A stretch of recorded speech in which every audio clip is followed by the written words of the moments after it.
Hi friends, ನಮಸ್ತೆ. Welcome to Srishti's kitchen. ಇವತ್ತಿನ ನಮ್ಮ ಕಿಚನ್ನಲ್ಲಿ ರುಚಿಯಾದ ಟೊಮೆಟೊ ಬಿರಿಯಾನಿ ಹೇಗೆ ಮಾಡೋದಂತ ತೋರಿಸ್ಕೊಡ್ತಾ ಇದ್ದೀನಿ. ಇದಕ್ಕೆ ಅಂತಲೇ ಸ್ಪೆಷಲ್ಲಾಗಿ ಒಂದು ಮಸಾಲ ಪೇಸ್ಟ್ ರೆಡಿ ಮಾಡಿಕೊಂಡು ಈ ರೀತಿಯಲ್ಲಿ ನೀವು ಸಹ ಒಮ್ಮೆ ಟ್ರೈ ಮಾಡಿ ನೋಡಿ. ತುಂಬ ರುಚಿಯಾಗಿರುತ್ತೆ. ಮಕ್ಕಳ ಲಂಚ್ ಬಾಕ್ಸ್ಗಂತೂ ತುಂಬ ಹೆಲ್ಪ್ಫುಲ್ ಆಗುತ್ತೆ ಈ ಟೊಮೆಟೊ ಬಿರಿಯಾನಿ. ಸೊ ಹಾಗಿದ್ರೆ ಇದರ ತಯಾರಿ ವಿಧಾನವೇನು, ಬೇಕಾಗಿರುವಂಥ ಇಂಗ್ರೀಡಿಯೆಂಟ್ಸ್ ಏನು, ವಿಡಿಯೋದಲ್ಲಿ ನೋಡೋಣ ಬನ್ನಿ. ಫ್ರೆಂಡ್ಸ್, ಮೊದಲಿಗೆ ಮಸಾಲ ಪೇಸ್ಟ್ ರೆಡಿ ಮಾಡ್ಕೊಳ್ಳೋಣ. ಚಿಕ್ಕದೊಂದು ಜಾರ್ ತೆಗೆದುಕೊಳ್ಳಿ. ಇದಕ್ಕೆ ಒಂದು ಈರುಳ್ಳಿ, 1 ಇಂಚಷ್ಟು ಹಸಿ ಶುಂಠಿ, ಹಾಗೆಯೇ ಒಂದು ಸ್ವಲ್ಪ ಬೆಳ್ಳುಳ್ಳಿ, ಒಂದು 5ರಿಂದ 6 ಎಸಳಷ್ಟು ಬೆಳ್ಳುಳ್ಳಿನ ತೆಗೆದುಕೊಳ್ತಿದ್ದೀನಿ. ಒಂದು 4 ಬ್ಯಾಡಗಿ ಮೆಣಸಿನ್ಕಾಯಿ ಬಿಸಿ ನೀರಲ್ಲಿ ನೆನೆಸಿಟ್ಟಿದ್ದೆ, ಒಂದು 10 ನಿಮಿಷ, ಅದನ್ನು ಸಹ ಸೇರಿಸಿದ್ದೀನಿ. 1 ಸ್ಪೂನಷ್ಟು ಕಾಯಿ ತುರಿ, ಒಂದು 3 ಲವಂಗ, ಚಿಕ್ಕದೊಂದು ಚಕ್ಕೆ ಪೀಸು. ಇಷ್ಟು ಇಂಗ್ರೀಡಿಯೆಂಟ್ಸ್ನ ಸೇರಿಸ್ಕೊಂಡು ಒಂದು ಸ್ವಲ್ಪ ನೀರನ್ನು ಹಾಕಿ ಇದನ್ನು ಈ ರೀತಿಯಾಗಿ ಗ್ರೈಂಡ್ ಮಾಡ್ಕೊಳ್ಳಿ. ನಾನು ಹೇಳಿದೆ ಅಲ್ವಾ, ಒಂದು ಎಕ್ಸ್ಟ್ರಾ ಮಸಾಲ ಪೇಸ್ಟ್ ಹಾಕೋಣ ಅಂತ. ಈ ಪೇಸ್ಟೇನೆ ಈ ರೀತಿಯಾಗಿ ಬ್ಯಾಡಗಿ ಮೆಣಸಿನ್ಕಾಯಿ ಎಲ್ಲ ನಾವು ಹಾಕೋದ್ರಿಂದ ಟೊಮೆಟೊ ಬಿರಿಯಾನಿ ಒಳ್ಳೆ ಟೇಸ್ಟ್ ಬರುತ್ತೆ. ನೀವು ಸಹ ಈ ರೀತಿ ಒಮ್ಮೆ ಟ್ರೈ ಮಾಡಿ, ತುಂಬ ರುಚಿ ಇರುತ್ತೆ.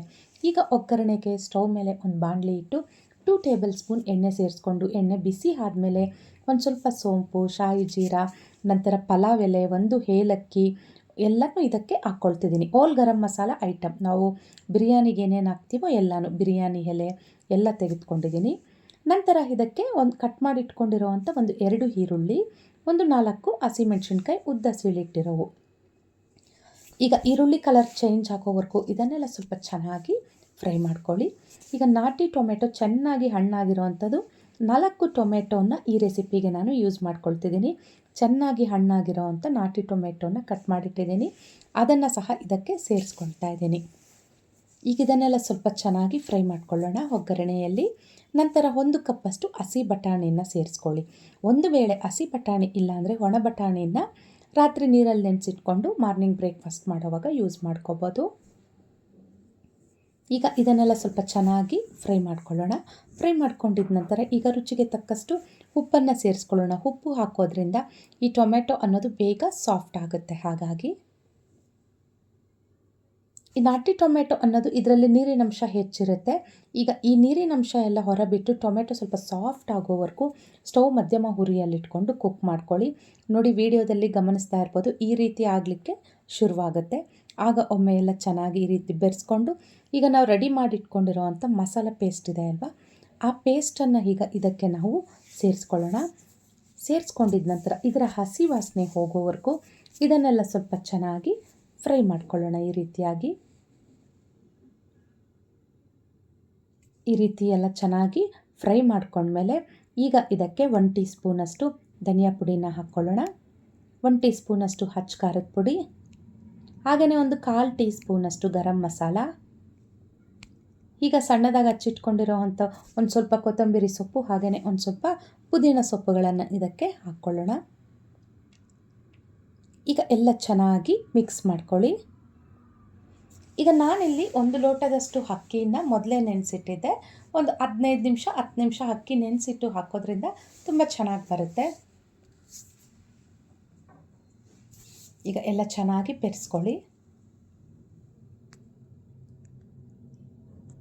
ಈಗ 1 ಲೋಟ ಅಕ್ಕಿಗೆ 2 ಲೋಟ ನೀರನ್ನು ನೀವು ಸೇರಿಸ್ಕೋಬೇಕಾಗತ್ತೆ.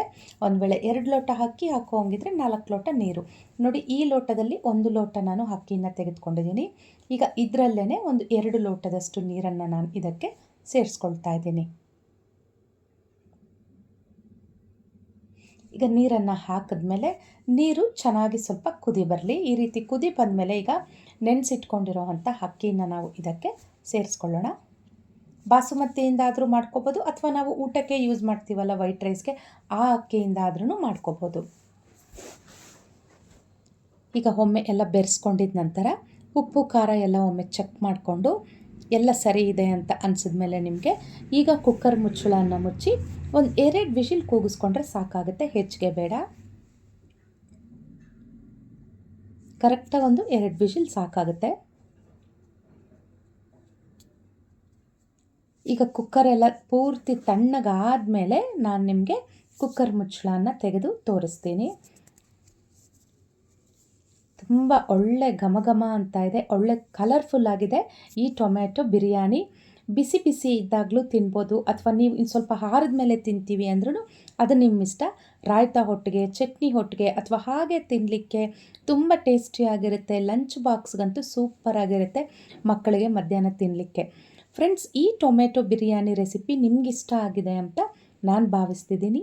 ನಿಮಗಿಷ್ಟ ಆಗಿದ್ದಲ್ಲಿ ನನ್ನ ಚಾನಲ್ಗೆ ಒಂದು ಲೈಕ್ ಮಾಡಿ, ಶೇರ್ ಮಾಡಿ, ಹಾಗೆ ಸಬ್ಸ್ಕ್ರೈಬ್ ಮಾಡ್ಕೊಳ್ಳಿ. ಮುಂದಿನ ವಿಡಿಯೋದಲ್ಲಿ ಮುಂದಿನ ರೆಸಿಪಿ ಒಟ್ಟಿಗೆ ನಾವು ಭೇಟಿಯಾಗೋಣ. ಅಲ್ಲಿಯವರೆಗೂ ಎಲ್ಲರಿಗೂ ಶುಭ ದಿನ. Thanks for watching.